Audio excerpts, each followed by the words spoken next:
सावली त्याच्या अंगावर आहे हे बघून सारंग म्हणतो, काय? तेवढ्यातच सावली भानावर येते आणि एकदम उठते आणि उभी राहते. इथे सारंगसुद्धा बेडवर बसलेला असतो.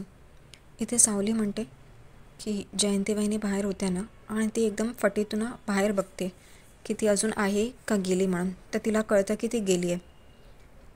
ती सारंग सरांची माफी मागते आणि सांगते की जयंतीबाईंनी बाहेर होत्या म्हणून मला तुमचं तोंड दाबावं लागलं, माफ करा मला, नाही तर तुम्ही पटकन काहीतरी बोलला असतात आणि त्यांना कळलं असतं म्हणून.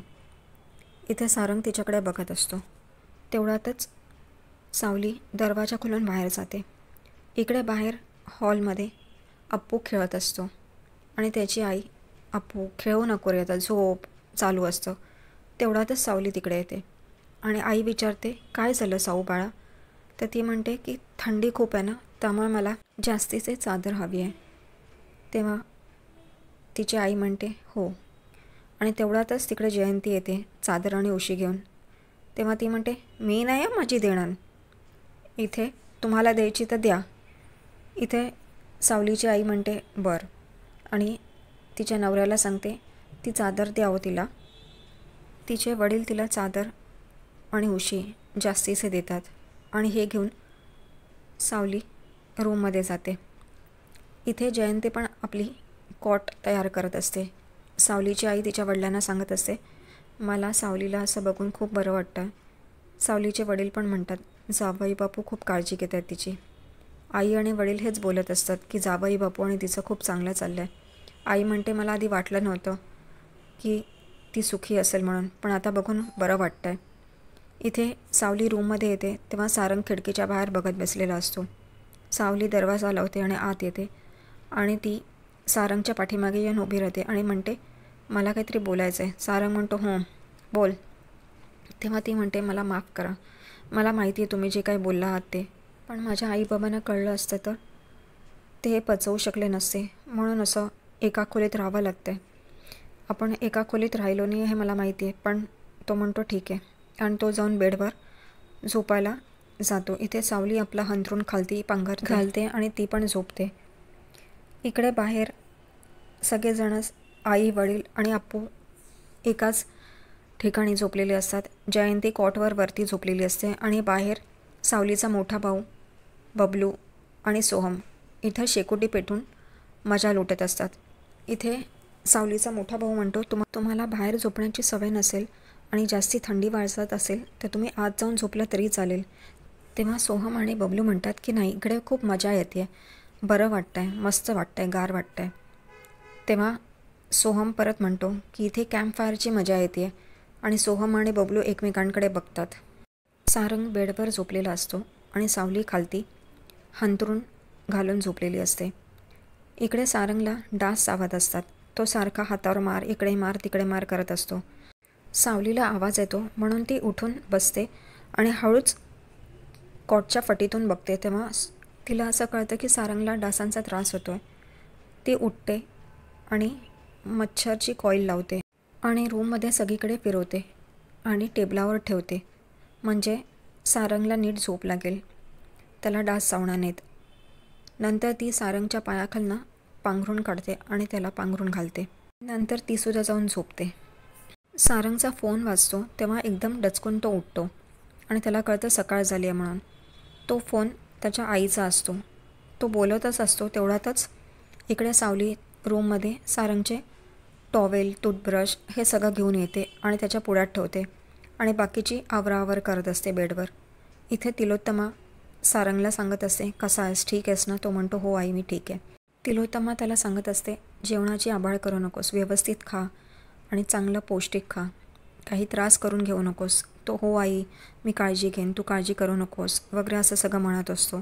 तेवढ्यातच सावली त्याला म्हणते, या तुम्ही, आंघोळीचं पाणी मी गरम करते म्हणून.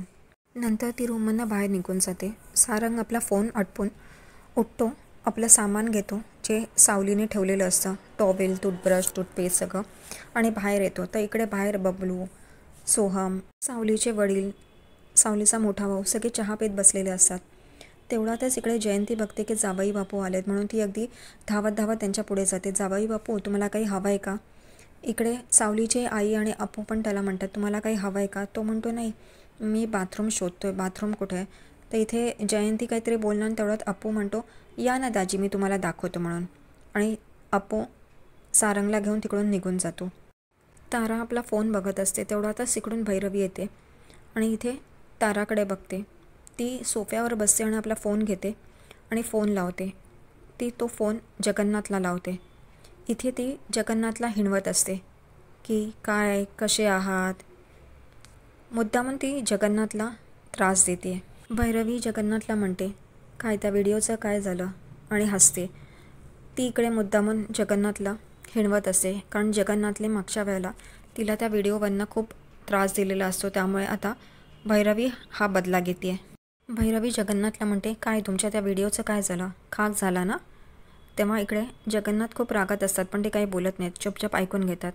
इथे भैरवी म्हणते, माझ्या पुढे कोणीही टिकू शकत नाही. मी सर्वस्व आहे. तुम्ही जे काय बोलला होतात आता ते सगळं संपलं आहे आणि तुम्ही तोंडघशी पडला आहात. इकडे ते खूप काही बोलत असते. तेव्हा जगन्नाथ म्हणतात की एवढं उडू नकोस, एक दिवस तूही खाक होशील. तेव्हा ती जगन्नाथला त्याच्या दुखती रथवर हात ठेवते. ती म्हणते, जशी तुझी मुलगी झाली होती, आगीत खाक झाली होती, तिलोत्तमाच्या बोलण्याने झाली होती, तसं म्हणतायत का, तुझी मुलगी एकदम राख राख झाली. इकडे हे ऐकून जगन्नाथला खूप संताप येत असतो, पण तो संयम ठेवतो आणि तो तिला म्हणतो, एवढं उडू नकोस, तुझी सगळी कुंडली मी काढली आहे आणि त्याच्यावरच आता काम करणार आहे. इथे भैरवी म्हणते, तुला काय करायचे ते कर. भैरवी पुढे काहीच टिकू शकत नाही. तिच्या दारावर संकट येतात, ती परतवून लावते. इथं भैरवी पण खूप ओढत असते. दुसरीकडे इथे अप्पू सारंग दाजींना सावलीच्या इकडे घेऊन येतो. सावली सारंगचं पाणीच गरम करत असते. अप्पू सारंगला म्हणतो, बघा दाजी, अक्की इकडे आहे. तेव्हा सावली बघते की सारंग सर इकडे आले. तेव्हा ती म्हणते, तुमचंच अंघोळीचं पाणी मी गरम करते, आणि ती बादलीत ओतते आणि त्यांना म्हणते, या तुम्हाला बाथरूम दाखवते म्हणून. इकडे सारंग, सावली आणि अप्पू बाथरूमकडे जात असतात. सावली त्याची गरम पाण्याची बादली आतमध्ये ठेवते बाथरूममध्ये आणि तिथून निघून जाते. सारंग आणि अप्पूच तिकडे असतात. सारंग त्या न्हाणीघरात जात असतो. तेवढ्यातच अप्पू त्याला अडवतो आणि म्हणतो, दाजी तुम्हाला गाणं म्हणता येतं ना. तेव्हा सारंग म्हणतो, का रे, काय झालं. तेव्हा अप्पू म्हणतो की या दाराची कडी नाही आहे, त्यामुळे तुम्हाला गावं लागेल.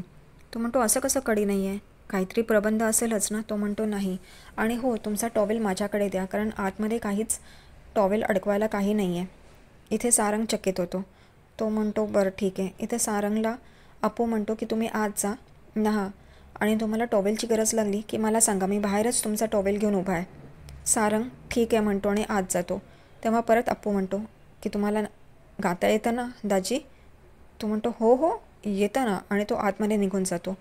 इकडे अप्पू सारंगचा टॉवेल घेऊन उभा असतो. मग तो त्याच्या अक्कीच्या इकडे येतो, जिथे ती पाणी गरम करत असते, आणि गळ्यात सारंग दाजींचा टॉवेल लटकवतो. इकडे बबलू आणि सोहम पण तिकडे येतात आणि बघतात की हा सारंगचा टॉवेल आहे आणि अप्पू त्याच्यासाठीच उभा आहे. तेव्हा ते एक ट्रिक वापरतात, एक आयडिया करतात आणि अप्पूला सांगतात, तू आम्हाला तर गावच फिरवलं नाही आहेस, चल ना फिरव. तो म्हणतो, हो हो मी आत्ता फिरवतो, आणि एकदम थांबतो आणि म्हणतो, नाही दाजींना टॉवेल लागेल ना, म्हणून मी थांबलो आहे त्यांच्यासाठी. तेव्हा इकडे सोहम आणि बबलू एकमेकांकडे बघतात आणि डोळा मारतात आणि सांगतात की इकडे तुझ्या अक्कीला दे ना, आणि ते सावलीला तिकडे बोलवतात. सावली म्हणते, काय झालं म्हणून.